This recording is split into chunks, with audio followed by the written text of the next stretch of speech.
Doktor, kitjet tuaja janë një histeri kolektive, asgjë më shumë. Por unë do të them shqiptarëve se ne kërkojmë këtë komision sepse në dosjen e gjykatës të Washington emri Edi Rams citohet, lakohet 13 herë në 13 pika. Se në dosjen e gjykatës të Washington emri Edi Rams lakohet si personi që korruptoi me Gonigalin. Dhe se gjykatësi i Washingtonit thot, njeriu i ngarkuar për të mbrojtur kombin nga korrupsioni u korruptua vetë nga fuqia e huaj. Në dosjen e gjykatës të Washington thuhet se ky njeriu mor me hetime mafioze, mori Tom Doshën e Durimbabin në Vjenë me avion të posaçëm, shoqëruar nga ministër.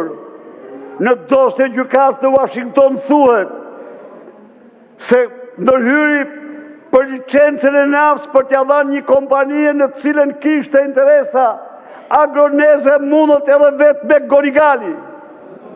Në dosjen e gjykatës thuhet se agenti i sigurimit sekret ish këshilltari Edi Rams nga zyra e tij mori $225.000 dhe i dha atij.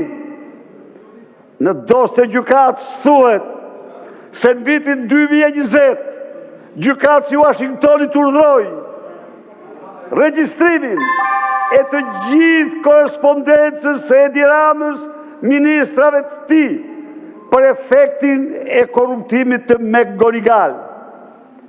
Në dosjen e gjykatës thuhet se McGonigal u mor dhe me çështjet reformës, se bën qytetar nderi këtu dhe aty, me radhë dhe me radhë. Pra, dhe këto qenë kanë veprimet pa fajshme. Po ti po të thash me mendet tua se thua kur të morë. Po ti s'flet me mendet tua. Si ishte kjo? Ikuaj, ja? Ja mbathi, po? Ja atje, po. S'bëhet kjo. Janë të gjitha këto fakte. Dhe se kompania që u hoq licenca arriti të gjobis Shqipërinë 40 milion euro. Dhe se kompania që mori licencën ishte e lidhur me Oleg Deripaskën. Ko mbaroj zoti Berisha? Pra, janë këto mor zotëri që duhet Okej. Mirë, zoti mbaroj koha. Zoti Kliçi në emër të grupit keni diçka procedurë? Procedurë. Mbaroj. 3 minuta folë. Ja 2-3. Aja shtove 10 minuta aty.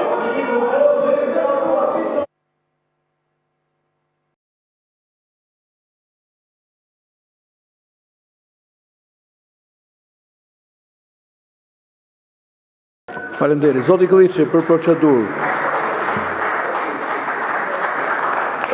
Zoti Peleshi, e para duhet t'jesh në hall të madh që të gënjesh në mënyrë të paskrupull siç gënjeu pak më përpara zoti Çuçi. Ju Kush bashkë me procedura, mua, zoti Kliçi, kush procedura këtu? te procedura po dal. Le të shohim do dalësh apo jo. Ju keni qenë bashkë me mua në mbledhjen në konferencën e kryetarëve, në mbledhje, kur është diskutuar kërkesa që ne kemi depozituar nda 13/10. Dhe e vetmja kërkesë që keni patur, ja ku i ke kryetarin e grupit Partisë Socialiste, keni patur një riformulim të tekstit, që edhe pse nuk është detyrimi joni, sepse ju mund sillni tekst alternativ, brenda afatit kërkuar, brenda 48 orëve, të treja pikat që keni kërkuar të riformulonim, i kemi sjell në lidhje me tekstin. Në lidhje me objektin, as nuk ka qenë fare temë diskutimi. Unë e di që kjo foto e kryeministrit, me mikun e tij të ngushtë me Gonigal, është fundi i tij politik, ai e di më mirë se ne gjithë tunë këtë sallë, se ku ka shkelur, në cilën drast kalbur ka shkelur. Që raporti i inspektorit të përgjithshëm të drejtësisë, të Departamentit Drejtësisë në Amerikë, doli në muajin gusht, ju e mbani mend, dhe që kjo foto e bërë në shtator të vitit 2017, të cilën me Gonigali ja çon një miku të tij dhe i thotë që jam me këtë burrin që ka reformuar, po reformon drejtësinë në Shqipëri, drejtësinë e Irena Gjokës, Shpata Manekut. Ky është ai burri dhe i thotë që kjo paraqet shumë mundësi për ne. Çfarë mundësish paraqet kjo? Që me Gonigali të bëjë gjyqtar, të bëjë prokuror, apo të drekonte në Belç dhe t'i vente gjoba të gjithë gjyqtarëve dhe prokurorëve që ishin proces vettingu. Mbase mund të ketë qenë nga ndonjë stacion tjetër i FBI-s në përgjim me Gonigali, ndërkohë që ka qenë këtu. Dhe ju mbase nuk e dini këtë. Kjo histori, edhe pse ju po tentoni ta mbyllni sot me forcën e kartonit, nuk mbaron këtu.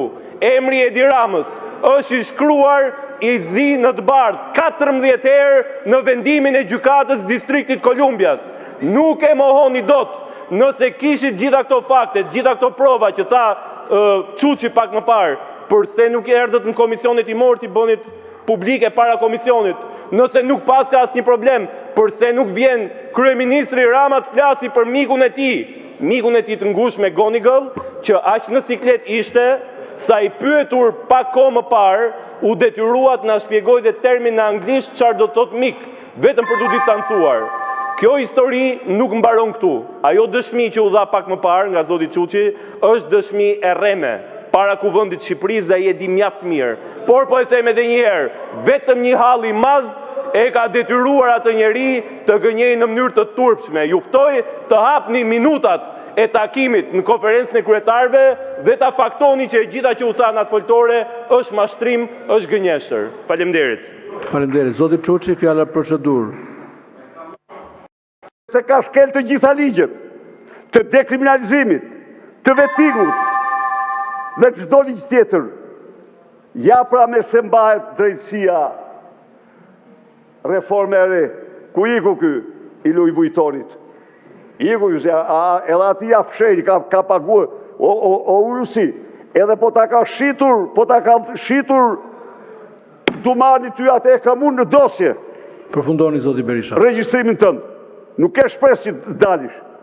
Pra, unë e kuptoj që në këtë det abuziviteti, në këtë det vetgjyqësish, mungesë e ligji dhe respektimi ti një njeri e ka të vështirë të bëjë ndryshimin, por njeriu duhet bëjë çdo betejë në emër të këtyre interesave.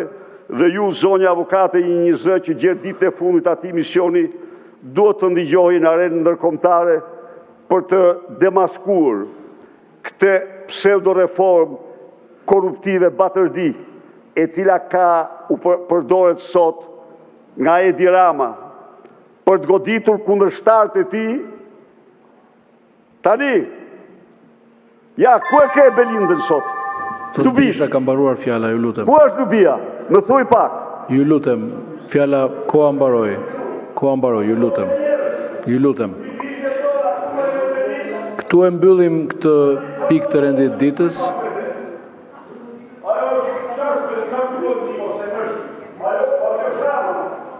Ka përfunduar koha, zoti Berisha. E mbyllim këtë pikë të rendit ditës. Faleminderit zonja Ballanca. Dua të vazhdoj atje ku e la zoti Berisha, po bëni një shkelje kushtetuese, nuk është era parë, ne e dinim që do e refuzonit, pavarësisht se kushtetuta nuk ja u ka dhënë këtë tagër. Kushtetuta thot që 1/4 e firmave të deputetëve nuk thot as pozit as opozit, thot 35 deputet, nëse firmosin ngrihet automatikisht komisioni hetimor.